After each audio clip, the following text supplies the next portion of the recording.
Salut à tous, bienvenue sur ma chaîne, je suis Blandine de Gasperi, coach d'affaires passionnée par l'accompagnement des entrepreneurs comme vous. Le sujet d'aujourd'hui est comment adopter une attitude plus positive en cessant de dire oui mais. Donc si vous êtes entrepreneur ou en quête de développement personnel, eh bien cette vidéo est faite pour vous. Alors, installez-vous, prenez de quoi noter et découvrons ensemble les 3 raisons principales pour lesquelles il est crucial de dire adieu à ce fameux oui mais.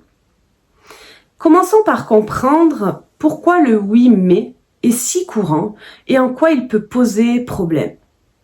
Si vous avez déjà remarqué, combien de fois vous dites oui mais dans une conversation? Oui mais c'est compliqué, oui mais je n'ai pas le temps. Et en fait, ces mots peuvent sembler anodins, mais ils ont un grand impact sur notre état d'esprit. Le oui mais, c'est souvent utilisé par réflexe, presque automatiquement, pour exprimer une réserve ou une objection sans paraître totalement négatif. Et cependant, cette petite phrase peut avoir de grandes répercussions sur notre manière de penser et d'agir. Voici pourquoi. La première raison de ne pas dire oui mais, c'est que ça bloque l'innovation. Le mais agit comme un frein qui empêche l'exploration de nouvelles voies. À la place, on va plutôt essayer de dire oui et pour ouvrir de nouvelles perspectives et encourager la pensée créatrice. Donc on va prendre un exemple concret. En tant qu'entrepreneur, notre rôle est de trouver des solutions créatives et innovantes. Mais à chaque fois que nous nous disons oui mais, nous mettons immédiatement une barrière à notre propre pensée. Nous fermons la porte aux possibilités et aux nouvelles idées. Par exemple, imaginez que votre équipe vous propose de lancer une nouvelle campagne marketing sur TikTok. Vous pensez tout de suite, oui, mais notre public cible est sur Facebook. Eh bien, en disant cela, vous arrêtez immédiatement toute discussion sur les avantages potentiels de TikTok.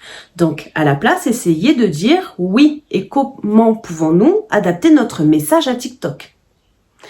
Donc cela, ça ouvre justement les portes de nouvelles approches et de nouvelles idées. La deuxième raison, c'est que ça réduit la motivation. À chaque fois que nous ajoutons mais, en fait, nous nous donnons une excuse pour ne pas agir. Cela peut nous faire sentir impuissants et démotivés. Par exemple, vous voulez lancer une nouvelle formation pour améliorer vos compétences en leadership. Vous pensez, oui, mais je n'ai pas le temps. Eh bien, en disant cela, vous vous donnez une excuse pour ne pas suivre la formation. Essayez plutôt de dire oui et comment puis-je réorganiser mon emploi du temps pour intégrer cette formation. Vous verrez que cela vous pousse à chercher des solutions concrètes et à rester motivé. La troisième raison, c'est que ça affecte nos relations professionnelles. Imaginez que vous êtes en réunion et qu'à chaque fois qu'une idée est proposée, quelqu'un répond « oui mais ». Cela peut être frustrant, décourageant pour les autres. Donc, si cela vous parle, dites-moi-le en commentaire et partagez-moi quel est votre oui mais.